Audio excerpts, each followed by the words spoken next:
I think the week of March 9th through March 13th on The Young and the Restless is shaping up to be one of those weeks where everything starts colliding at once.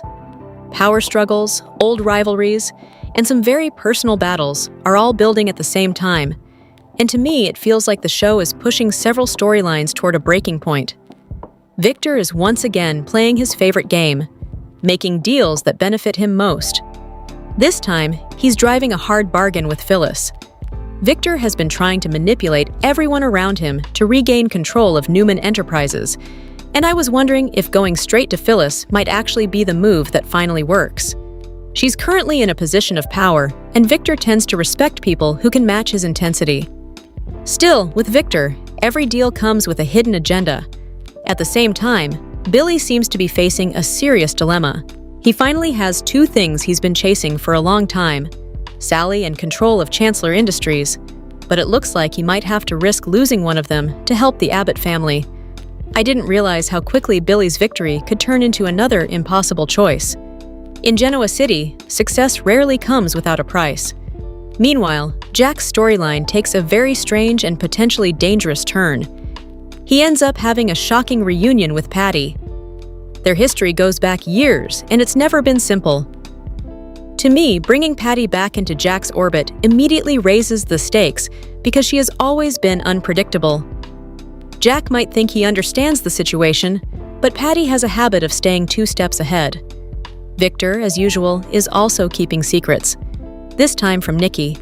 Now, Victor clearly loves Nikki, but I've always felt that love doesn't stop him from doing whatever he thinks is necessary. He doesn't like being questioned, and when Nikki starts asking the right questions, that tension between them starts building again. Lauren is also facing a major decision. Phyllis offered her a job, and that offer could change Lauren's direction completely. I keep wondering whether Lauren will see this as an opportunity or a trap, because with Phyllis, it could easily be both. While all of that is happening, Diane and Kyle are desperately trying to figure out where Jack is. If anyone is going to stay loyal to Jack no matter what, it's those two. Their search for clues might finally reveal what really happened to him.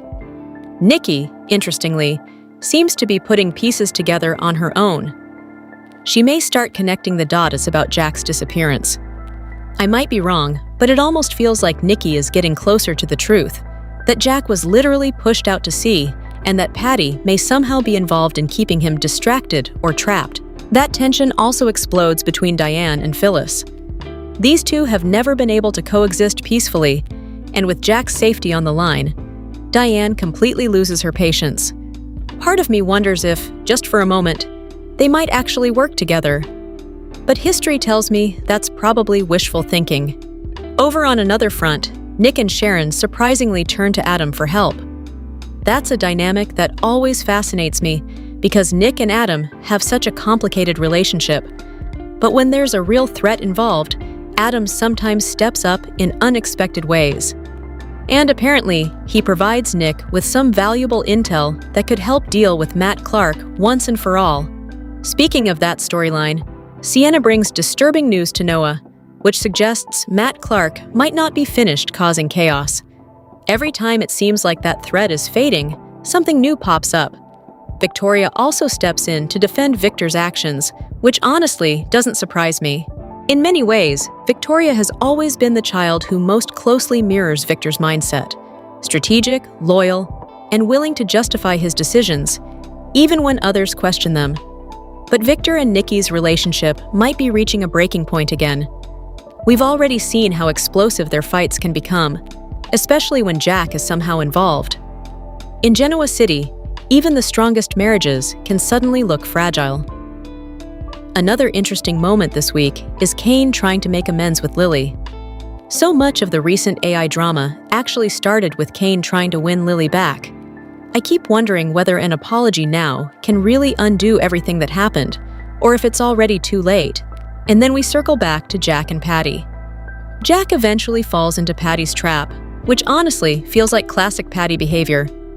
She has always been brilliant at manipulating situations and people.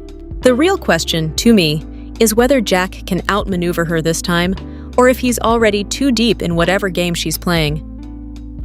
Overall, I feel like this week is building toward multiple turning points. Power struggles at Newman Enterprises, family loyalties being tested, and Jack caught in a dangerous situation with Patty. All of it feels like it's setting up something big. And knowing Genoa City, when secrets start piling up like this, the fallout is never small. I think Tuesday's episode of The Young and the Restless is shaping up to be one of those tense chapters where everyone is chasing clues while Victor quietly plays a much bigger game. From my perspective, the whole situation with Jack's kidnapping feels like a carefully staged puzzle. When Diane, Billy, and Kyle examined the photo Victor sent as proof of Jack being taken, I was wondering if Victor actually meant for them to see something in that picture. Normally, Victor Newman doesn't make careless mistakes. So if there's a clue visible, I can't help thinking it might be intentional. Billy seems to feel the same way. To me, his suspicion makes sense. Victor could easily be planting a false trail just to keep the Abbotts busy. But then again, what other option do they really have? Diane and Kyle appear ready to follow any lead they can find because, right now, that photo might be their only chance to track Jack down. I didn't realize how desperate things might get until it started sounding like the trail could lead somewhere unexpected, maybe even a marina connected to Lake Michigan. If that turns out to be true, it would definitely suggest Jack has been taken far away from Genoa City. Meanwhile, Nikki is starting to pick up on Victor's secrecy, and honestly, I think her instincts are kicking in. Victor has been dropping hints about some mysterious plan, but refuses to give her any details. To me, that's always a red flag. Nikki knows Victor well enough to sense when he's hiding something big. If she happens to see Phyllis leaving the Newman ranch, that could make things even more suspicious. I was wondering if that moment might push Nikki to demand the truth from Victor. And once she learns that Jack has vanished, it probably won't take long for her to realize Victor is somehow involved. Phyllis's plan itself also sounds incredibly risky. She's trying to negotiate a trade. Chancellor in exchange for the safe return of Jack, Lily, Maddie, and Charlie. Maybe I'm wrong, but deals with Victor rarely go smoothly, so it feels inevitable that complications are coming. Over on Jack's side of the story, I think he's starting to realize Patty isn't really the one in control. Since she can't simply release him, Jack seems to be adjusting his strategy. Instead of confronting the situation directly, he tries something more subtle, asking Patty to give him a tour of the yacht. That moment felt almost strategic to me. Patty asks for a kiss in exchange, and Jack agrees, promising her one if she grants the tour. I was wondering if Jack is deliberately leaning into Patty's obsession just to gain some leverage. It's a risky move, but in his position, any advantage might be worth it. And then there's Lauren, who's dealing with a completely different dilemma. Phyllis recently offered her a job at Newman Enterprises, and Lauren is seriously considering it. I imagine she'll talk it through with Michael before making any decision. But I have a feeling their conversation may quickly turn to something much more alarming. Once news about Jack's abduction spreads, Lauren and Michael could be absolutely horrified by what's happening. Overall, I think this episode is setting the stage for several explosive developments. Victor's secret plan, Nikki's growing suspicions, Jack's risky manipulation of Patty, and the Abbotts desperately following a clue that might be real. Nietzsche. Or me. I'd be exactly what Victor wants them to find. I've been watching The Young and the Restless for years, and lately, I keep finding myself wondering if Genoa City has completely forgotten what kind of show it used to be. Maybe I'm wrong, but it feels like we've reached a point where the solution to every problem is another kidnapping. And honestly, enough is enough. Victor Newman, once the ultimate corporate mastermind, now seems to be solving his problems with zip ties and chloroform. I never thought I'd say that. I always saw Victor as the man who could destroy a rival with a single phone call or a perfectly timed business move. Now it feels like he skips the boardroom entirely and heads straight for the nearest basement dungeon. This latest plot to reclaim Newman Enterprises really made me stop and think. Instead of battling it out through corporate strategy or legal maneuvering, Victor just grabs someone and forces the issue. I didn't realize how often this trope has been used until I started counting. Lily has been caught up in it. The twins, Jack, Sharon, so many times that the poor woman realistically should have permanent PTSD. Nick has been pulled into the chaos too. The list just keeps going. At some point, I started asking myself, is kidnapping the only plot device left in Genoa City? Victor claims it's all about protecting the Newman legacy, but to me, it sometimes looks like the writers have run out of ways to show his brilliance. Instead of watching a corporate shark circle his rivals, we're watching a man who apparently buys chloroform in bulk. Ironically, chloroform historically was used as a surgical anesthetic. In Genoa City, though, it seems to be the must-have accessory for any aspiring business person. Even Phyllis has shown how convenient it can be when a plot needs a quick knockout. Maybe I'm exaggerating, but lately, the show that used to revolve around corporate warfare feels like a revolving door of kidnappings, foggy heads, and secret holding rooms. And that's the part I miss the most. Victor Newman used to be terrifying because of his mind. He was the kind of character who could bankrupt you, outmaneuver you, and make it all look effortless. Watching him operate in the corporate arena was the thrill. Seeing him reduced to criminal shortcuts just makes him feel smaller. I'm clearly not the only one thinking this. Social media has been filled with fans saying they're tired of the same storyline repeating over and over. Some viewers are openly asking whether Genoa City can go even a single month without someone getting kidnapped. I get the feeling that many fans, myself included, want to see Victor the strategist again. The genius. The corporate predator who dominates the boardroom rather than lurking in the shadows with duct tape. Still, I have to admit something. This latest kidnapping at least had style. Holding Jack captive on a super yacht out in the middle of the ocean. I'll give credit where it's due. That's a visually fun setting. The shots with the toy boat in the pool actually made me laugh. It's creative, and it definitely raises the stakes for any potential rescue. Whoever pulls that off is going to need almost Batman-level cunning. And then there's the return of Patty, played by Stacey Hayduck. Adding her into the mix means this storyline probably still has several twists left before it's over, so maybe the chaos isn't done yet.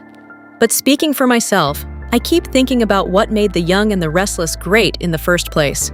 The rivalries, the power plays, the psychological chess matches between characters who could destroy each other without ever leaving the boardroom. That's the Victor Newman I miss. Maybe I'm right, maybe I'm wrong, but I think a lot of viewers would gladly trade a dozen kidnappings for one truly brilliant corporate showdown. I think this whole storyline on The Young and the Restless is really building towards something Kane Ashby has wanted for a long time. His family back. From the way the story has been unfolding, it seems like Kane may finally get that chance when Lily Winters and the twins are set free. For a while now, I've been wondering just how far Kane would go to get Lily, Charlie, and Maddie back. Ever since he realized that his family was essentially under Victor Newman's control, it felt like everything he was doing revolved around finding a way to bring them home. To me, it almost looked like desperation was starting to drive every decision he made. But what makes this situation so complicated is that things weren't exactly what they appeared to be. Lily was supposedly involved in Victor's plan the entire time. The kidnapping turned out to be more of a calculated ruse, one designed to pressure Kane into returning Newman Enterprises. I didn't initially realize how layered Victor's strategy might be. If Lily and the twins were truly part of that setup, then Kane was essentially reacting to a crisis that may have been orchestrated from the start. Of course, the situation spiraled even further when Phyllis Summers's chloroform incident caused Kane to lose the Newman Empire anyway. Even after that setback, Kane didn't stop trying to fix things. If anything, it seemed like losing the company only made him more determined to get his family back. Looking ahead to the March 9th episode, I think Phyllis might end up playing a surprising role in how this situation resolves. She tells Victor that she's willing to give up Chancellor if he agrees to release Jack Abbott, Lily, and the twins. That moment feels like a major turning point to me. Whether or not her deal is the exact reason Lily, Charlie Ashby, and Maddie Ashby are released, it certainly sounds like their freedom could come very soon. Then by March 13th, the story appears to shift to something more emotional. Kane is expected to make things right with Lily. I was thinking this could be the moment where everything finally catches up with him emotionally. After everything he's done, and everything that's happened to the twins, I imagine Kane might be overwhelmed with relief when he sees them again. I can easily picture Kane apologizing, maybe even admitting that dragging Lily and the kids into this mess was something he deeply regrets. From his perspective, the twins' safety probably matters more than anything else now, and he may just want reassurance that Charlie and Maddie are truly okay. At the same time, Lily might start to see how shaken Kane really is. I wonder if that realization could spark a bit of remorse in her too. If she eventually admits that she went along with Victor's plan, Kane might finally realize that Phyllis was right about Victor bluffing all along. But here's where I think the moment could take an unexpected turn. Kane might admit that he doesn't even care about the deception anymore. To him, the only thing that truly matters is that Lily and the twins are safe. If Kane lets all those emotions come pouring out, relief, guilt, love, it could be something that deeply affects Lily. I think seeing that vulnerability in him might remind her why they were so connected in the first place. Honestly, it wouldn't surprise me at all if that emotional reunion turns into something more intense. Once the nightmare is finally behind them, Lily and Kane could easily get caught up in the moment, maybe even sharing a passionate kiss. Lily might start to feel that Kane has already paid the price for his mistakes. And perhaps, through everything that's happened, she'll see that he truly learned something from it all. Either way, I feel like this reunion is only the beginning. Kane and Lily will probably have a lot to talk through, and their next conversation could shape what their relationship looks like moving forward. The Young and the Restless, Monday, March 9th. Recap: I think Monday's episode of The Young and the Restless sets up some intense drama, especially with Jack's dangerous situation and Phyllis stepping into a risky negotiation with Victor. To me, the whole yacht storyline feels like the most unsettling part of the episode.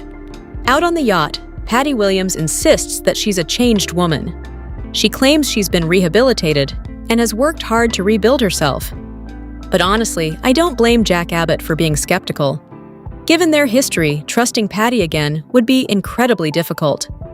Still, Patty seems determined to prove she's seeking redemption. She even tells Jack that she wants to help him heal too, and hopes he can eventually forgive her. I was wondering if, for a moment, Jack might actually consider it. When Patty leaves briefly and then comes back pushing a cart with food and drinks, the tension really builds. Jack clearly doesn't trust anything she offers him. To reassure him, Patty tastes everything first, almost like she's trying to prove she isn't trying to poison him. Jack eventually admits something interesting, that he's made mistakes in his own past. To me, it almost sounds like he's leaving the door open to forgiveness, but he also makes it clear that words aren't enough.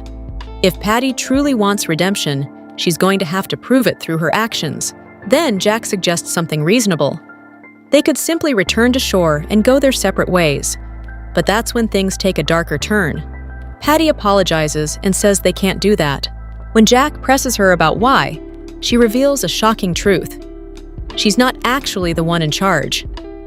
Back in Genoa City, the crisis around Jack is starting to spread. Billy Abbott tells Phyllis Summers that Jack has been kidnapped. Billy is desperate and pushes Phyllis to finalize the contract that would return Chancellor to Victor Newman. Phyllis, however, doesn't seem convinced Victor would actually hurt Jack.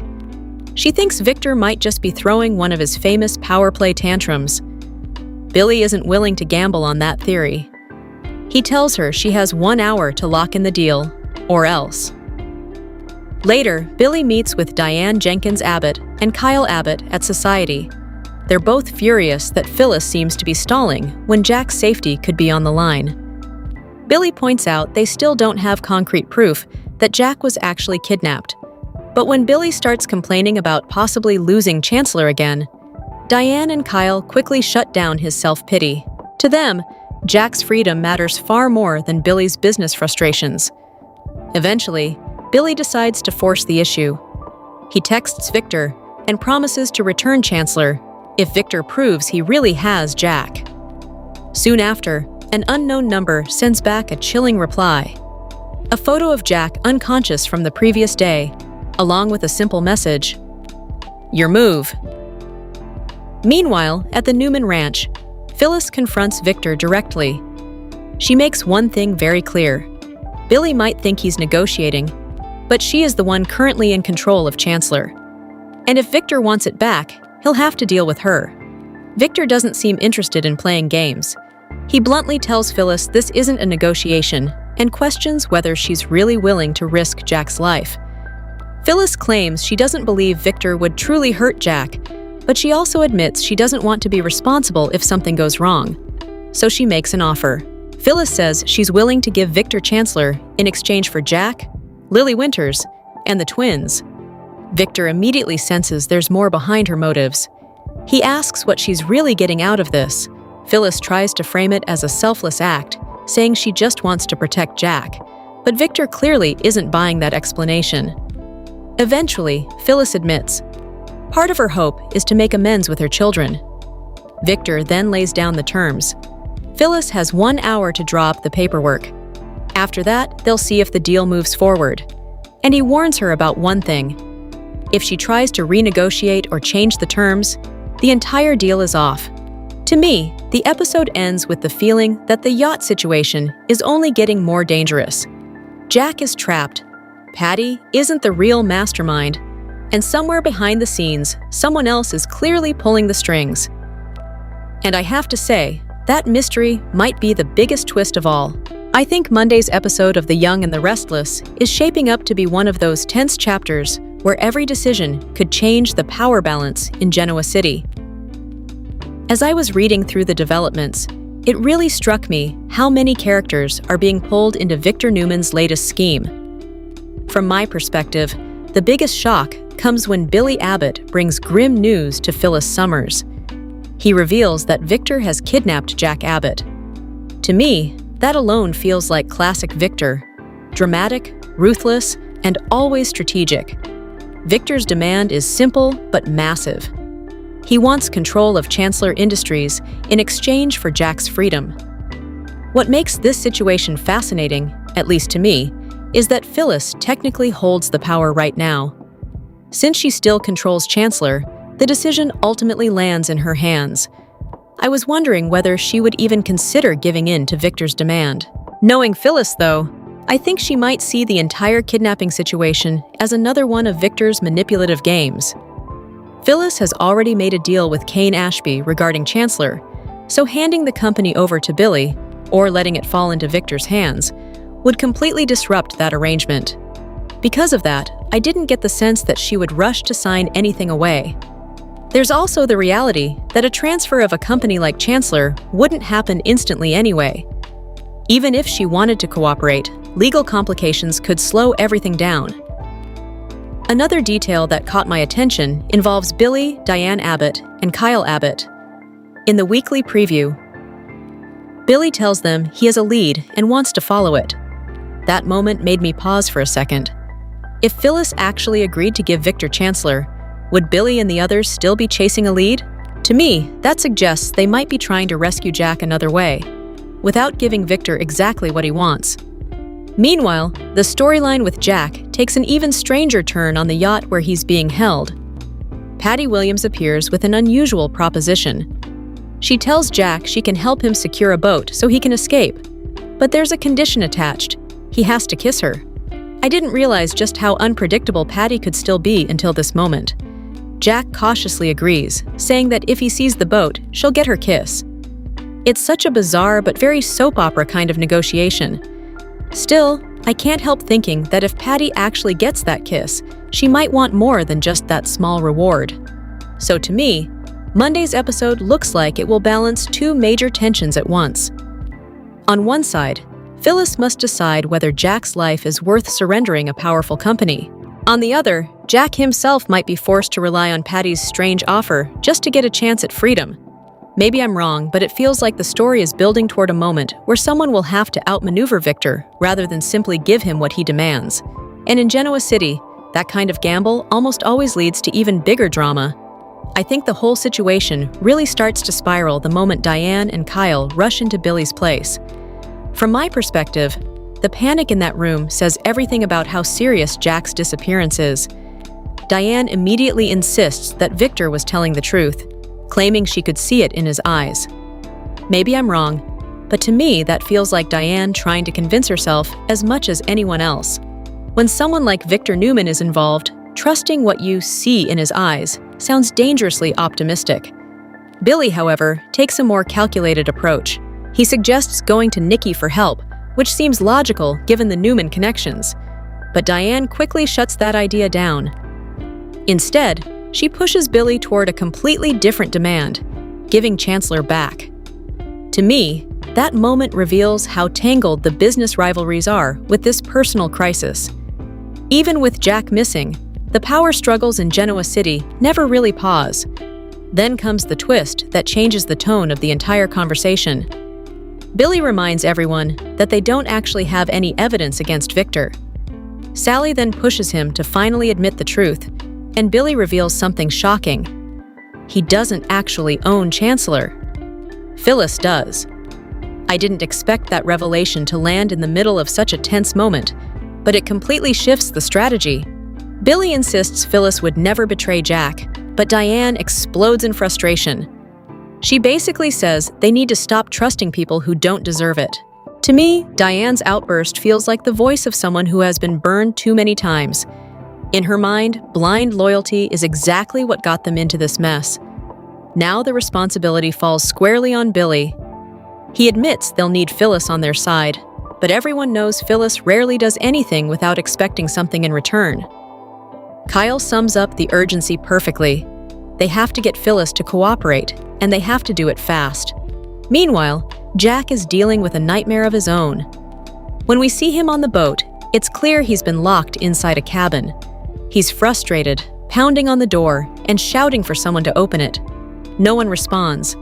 When he checks for his phone and realizes it's gone, the situation becomes even more unsettling. I was wondering how long it would take before Jack started piecing things together. He begins retracing his last memory, which takes him back to the parking garage. At first, he tries to figure out where he might be, even wondering if he's somewhere on Lake Michigan. That detail alone adds a chilling layer to the story, because it suggests whoever took him planned this carefully. Jack starts asking himself the obvious questions. Does Diane know he's missing? Who would go this far? Eventually, his thoughts land exactly where many viewers might expect. Victor. Jack considers the possibility that he was chloroformed and transported there without realizing it. In his mind, very few people would have the resources to pull something like that off. And of course, Victor Newman is at the top of that list. But then another realization hits him. This might not actually be about him at all. It might be about Billy. While Jack struggles to make sense of his captivity, another storyline is quietly developing across town. At Society, Audra finds Holden drowning his frustrations in a drink. He immediately slips into flirtation, offering to buy her one, but she declines and joins him for conversation instead. I get the feeling Audra already knows exactly what Holden wants before he even says it. Sure enough, he starts fishing for a job opportunity. Then the conversation takes an even more interesting turn. Holden suggests they team up to break up Kyle and Claire. I was wondering if Audra might entertain the idea, but she shuts it down quickly. From her perspective, stirring up Claire again could backfire badly for both of them. She even calls Holden obsessive and tells him it's not attractive. Holden, however, clearly sees through her. He accuses Audra of still wanting Kyle to chase her again. According to him, it's only a matter of time before she makes that happen. Audra denies it, claiming the thought of being near Kyle makes her skin crawl. Personally, I'm not entirely convinced she means that. Holden certainly isn't. He pushes harder, suggesting she's just afraid to make a move. Audra fires back by pointing out that Holden himself seems infatuated with Claire. But Holden isn't discouraged. Instead, he paints a tempting picture. Audra running her own company with an abbot at her side. In that scenario, she'd be practically untouchable in Genoa City. Audra responds with a shrug, casually saying that if she really wanted to, she could make Kyle beg. To me, that moment feels like Holden sensing he's finally getting through to her. Elsewhere, things are just as tense for Phyllis. At the office, she's already in a fiery mood, venting at her assistant over the phone. When Daniel walks in, the atmosphere shifts immediately. He clearly feels awkward being there, and I think part of him expects the conversation to turn into another argument. Phyllis assumes he's come to apologize, but Daniel reveals something surprising instead. Kane apparently spoke to him about her emotional state, describing her as sad and empty. Phyllis is irritated that Kane would discuss her like that, but Daniel's presence still seems to affect her. Despite everything that's happened between them, she admits she's missed him. To me, that moment is one of the most human scenes in the entire episode. Beneath all the power struggles, schemes, and kidnappings, there are still these complicated family relationships that refuse to disappear. And right now, it looks like every one of those relationships is about to be tested. I have to say, watching this whole situation unfold with Phyllis and Daniel really made me pause and think about how far things have spiraled. Daniel puts his mother on the spot with a question that, honestly, feels like the heart of the entire conflict. He asks her straight out if she would give up Newman if it meant they could be a family again. And the way he phrases it, "Are Summer and I worth it to you?" Sus. Makes it clear that, to him, this isn't just about business, it's about loyalty and priorities. But Phyllis immediately dodges the question, and that's when the tension explodes. To me, it feels like Daniel is desperately looking for proof that he and Summer still come first in her life. Instead, he gets deflection and anger. Phyllis snaps back, arguing that she didn't take his company, so why does he care so much? That response alone made me wonder if she's deliberately missing the point, or maybe she just refuses to admit what Daniel is really asking. Daniel finally loses patience and tells her she's completely out of control. Phyllis fires back instantly, insisting that she is in control. What really stands out in that moment is her frustration with the double standard she believes exists. She argues that the men in town can do whatever they want without being judged. But when she plays the same game, suddenly she's the villain. I'll admit, there's a part of me that understands what she's saying, but Daniel clearly doesn't see it that way. He accuses her of wanting a fan club instead of a family, warning that if she keeps going down this road, her victories will be all she has left. Then he throws in a cold final line, telling her to enjoy it. That moment feels like a breaking point between them, and when Daniel tries to leave, Phyllis literally blocks the door so he can't walk out. That detail alone tells me just how desperate she is to control the situation. But the chaos doesn't stop there. Right in the middle of their argument, Billy storms in. Need. And he doesn't come alone. Diane and Kyle are with him. Billy doesn't waste a second before making his demand. Phyllis needs to sign Chancellor over to him immediately. At that point, I couldn't help thinking how surreal the whole scene must feel for Phyllis. One minute, she's fighting to repair things with her son, and the next, the Abbotts are standing in her office demanding control of the company.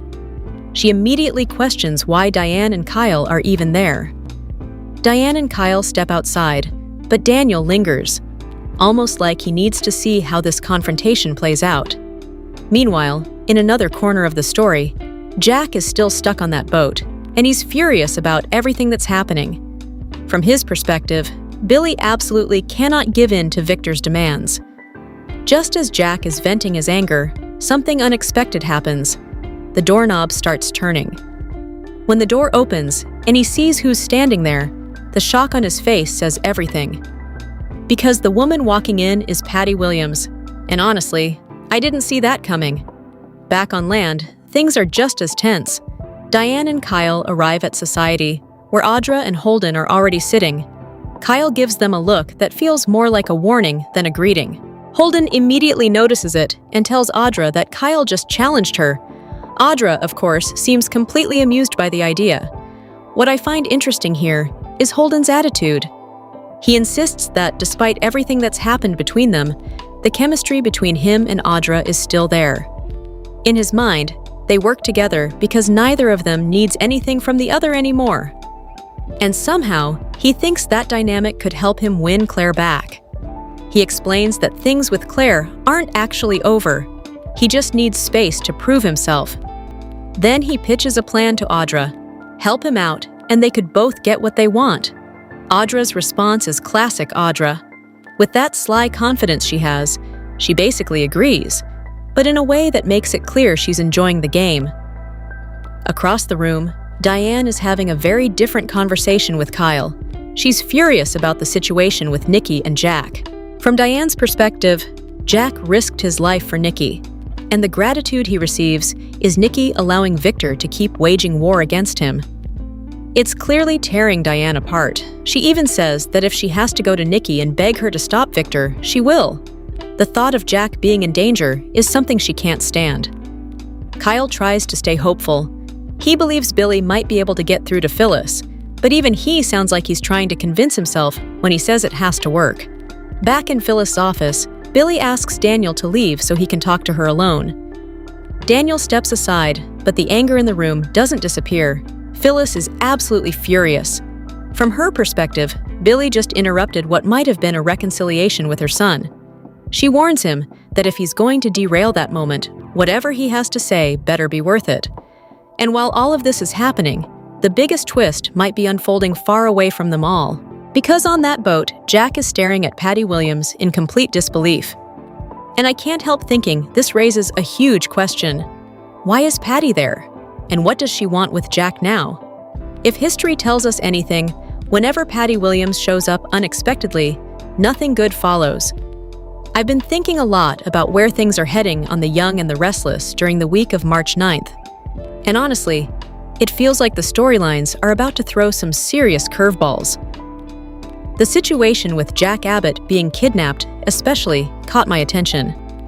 I keep wondering how far Victor Newman is willing to go this time, and whether anyone can actually stop him before things spiral even further. To me, one of the most interesting dynamics right now involves Audra Charles and Sally Spectra. I remember Audra warning Sally not to go to dinner with Billy Abbott.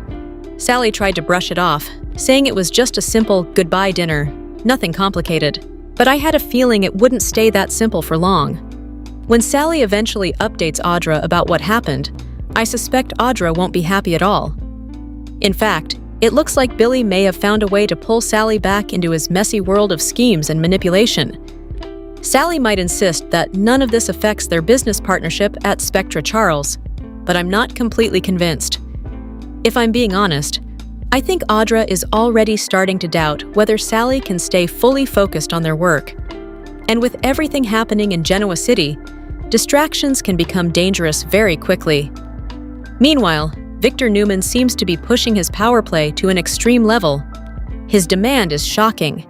If the Abbott family ever wants to see Jack Abbott again, they must return Chancellor. That ultimatum alone tells me Victor isn't backing down anytime soon. But here's where things get even more interesting. From what I can tell, Phyllis Summers might actually be the one holding the real control in this situation. If that's true, Jack's fate could depend entirely on what she decides to do next, whether she helps secure his freedom or lets the situation drag on. Because of all this chaos, I wouldn't be surprised if Audra stops concentrating on business altogether and starts considering Holden Novak's alliance proposal more seriously. When the stakes rise this high, people often start forming unexpected partnerships.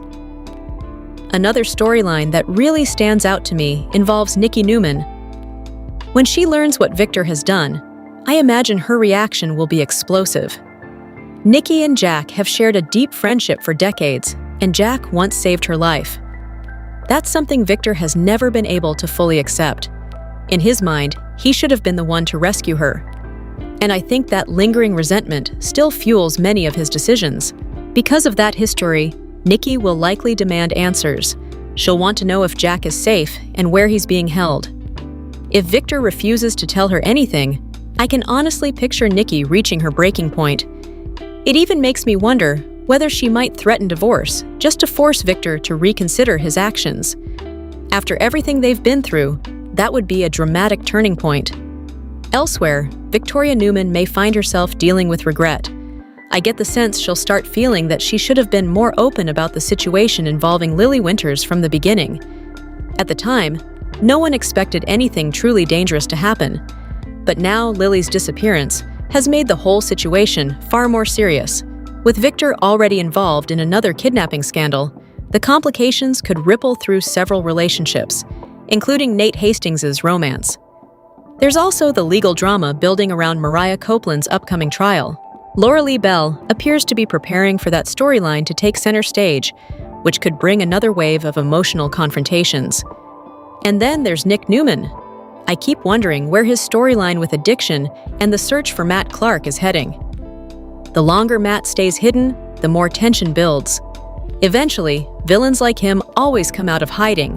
The real question, at least in my mind, is whether Nick and Sharon Newman will finally find a way to stop him for good when that moment comes. Overall, the week ahead feels like it's setting up some huge emotional explosions. Between Victor's dangerous schemes, Nikki's possible ultimatum, Jack's uncertain fate, and multiple personal conflicts brewing across Genoa City, I have a feeling we're about to see several characters pushed to their limits. And honestly, I'm still trying to figure out who will come out of this with their relationships and their sanity still intact.